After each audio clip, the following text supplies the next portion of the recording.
There are two other things that we need to consider, and that is the timing of when you give the drug and the route by which you give the drug, right? So there's the administration and the distribution. So when I give a drug IV, right, and I do a plasma exchange right then and there immediately after, the drug hasn't had a chance to make it into the extravascular space, even if it is a drug that is equally distributed intravascular and extravascular. So if I do a plasma exchange immediately after I give a drug IV, right, I'm going to remove most of it. So for example, Mr. Wagner, who came and had the chemotherapy running, right,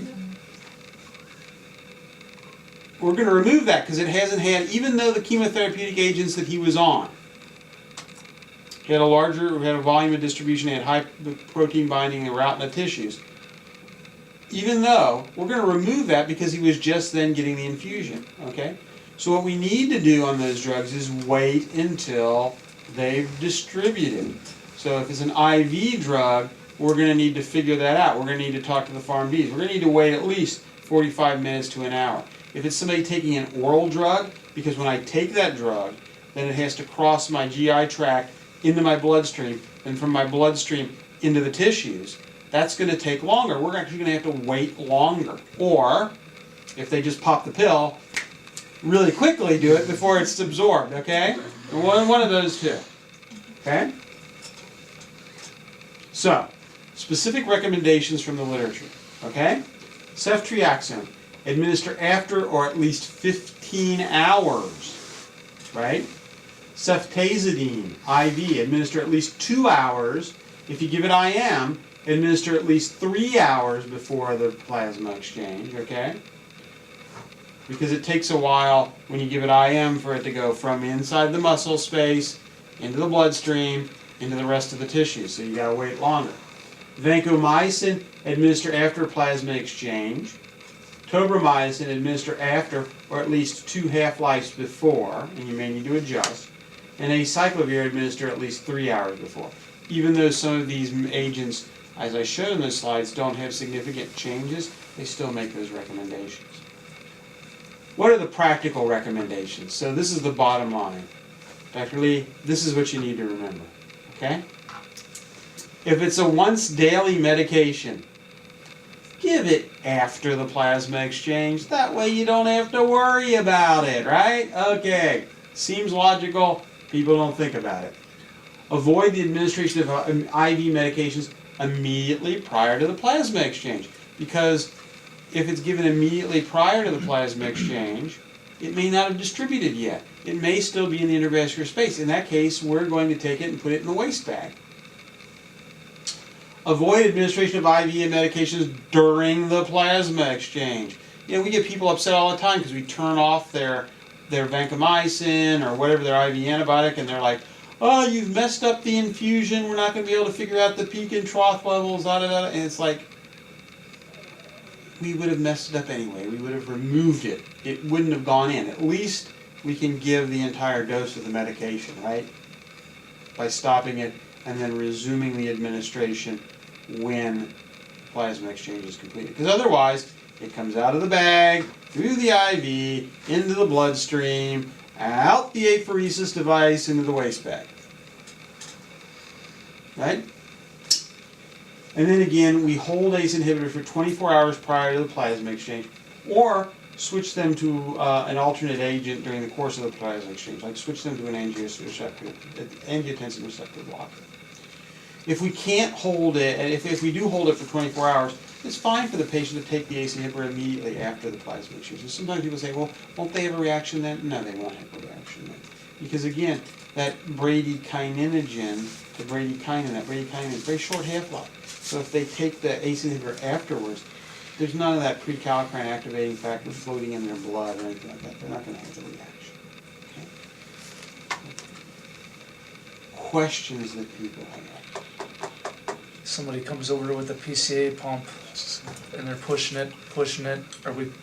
Yeah, It's going right up into the waste bag? Yep. If they have an IV, if they have a pump where they're, let's say, putting it intrathecal or into the spinal cord or something along those lines, some of those pumps, then obviously we don't have access to it. That's not in the intravascular space. But yeah, if they're sitting there going bump, bump, bump.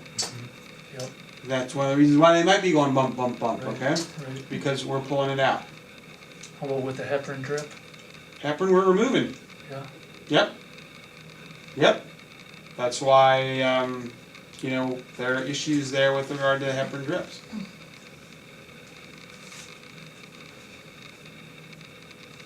So anything IV. Yeah, anything IV we need to essentially sort of discontinue. Yeah. Because there's no benefit. It all ends up in the waste bag. Insulin? Insulin. Insulin drips. Again, you might see it go in. Now, that's might be quick enough. I probably would continue an insulin drip on somebody, realizing that, again, it may very well not be particularly effective. We may be removing a substantial fraction of it. Thankfully, we don't have too many patients show up on insulin. I will tell you one thing that we do see sometimes is because that citrate that goes in and gets metabolized through the Krebs cycle, the anticoagulant gets metabolized, that can get converted in the Krebs cycle into glucose. So sometimes we'll see people's glucose is a little wacky. And their glucose is a little wacky because of the metabolizing of the citrate anticoagulant. Antibiotics. What about warfarin? We remove it, so those coagulation factors that have been inactivated by the Coumadin or the warfarin, right? We're taking them out. Now, if we're using albumin as the replacement fluid, right? We're not replacing those coagulation factors. So we're not going to make them hypercoagulable. If anything, we might make them hypocoagulable even further. So once we're done with the procedure and their liver is making new coagulation factors, obviously the warfarin and the Coumadin's in the liver and preventing that conjugation step, so those new coagulation factors will be affected and they won't work. So the effect of the medication is still there. So there all the time somebody will be like, oh, we need to adjust their Coumadin dose while they're undergoing plasma exchange. Well, you can't adjust their Coumadin dose while they're undergoing plasma exchange, because if we're using albumin as the replacement, right, we're removing the coagulation factor. So what are you measuring when you measure the INR? You're not measuring the effect of the Coumadin. It depends upon when you measure it. If you measure it right after the plasma exchange, there's no coagulation factors because we removed them. Right? We didn't replace them. Okay? We happen to give some FFP as part of our replacement. Donors aren't on Coumadin. So if your coagulation factors, if your clotting times are too short and they don't look anticoagulated, and you up their dose of Coumadin, now you might overdose them. So basically, they should not try to adjust a Coumadin dose while somebody's undergoing plasma exchange. Just forget about it. Okay? Put them on heparin. Wait until we're done with the plasma exchanges. Switch them, start their Coumadin back up. EC their heparin, so do the heparin bridge thing. Okay? And then adjust it after everything's said and done with the plasma exchange. Okay? So over the years, I've had lots of people try to mess around with their Coumadin dosing when somebody's on plasma exchange. It's pointless. You can't. I can't interpret what their coags are going to do.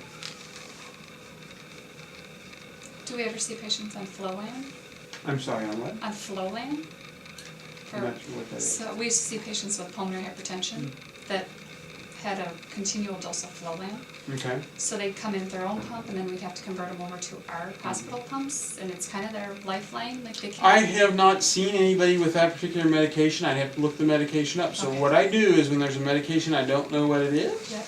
and whether or not it's going to be removed, I would go to Micromedics on the website, and I go to the pharmacokinetic section, and I look and see what's the volume of distribution. If the volume of distribution is small, under a liter, now I'm concerned, I might remove it. Then I look at the protein binding, and they usually provide the protein binding. And if the protein binding is high, I might remove it. If on the other hand the protein binding is high but the volume of distribution is large, then it's probably bound to proteins throughout the tissues throughout the body. And I'm not worried about it. So I'd have to look at each individual medication. So that's what I do. Somebody asks me, is this removed? I say, I don't know. Because again, there are only 70 articles in the literature, and of those, only 16 of them have actually done formal studies. And one of the things I've done on a number of occasions with the PharmD students around here, is I've given this talk, and I've looked out at the room and looked at all of them and said, anybody want to do a research project? Because we got all these patients that we do. You know, we do 1,000 plasma exchanges a year, right? Right? And you know those patients are on a variety of medications, right? So why not create a protocol, and every time we do a plasma exchange, we find out what medications they're on and when they've taken them. We draw a sample before we do the plasma exchange. We draw a sample after they do the plasma exchange. We draw a sample from the waste bag, the first 100 mLs. We freeze it all down, and we measure drug, and we figure it out. I've even talked with Lorelei, who's in the toxicology, the medical director of the toxicology lab, who's interested in doing that. But I can't do it because I'm not an expert in doing the calculations. I'd want the pharmacies to do it, and none of them are interested. And from my perspective, just think of the data we could generate. Because you know these patients are on a variety of different medications. And we can look at all of them and figure this out. Big, huge paper.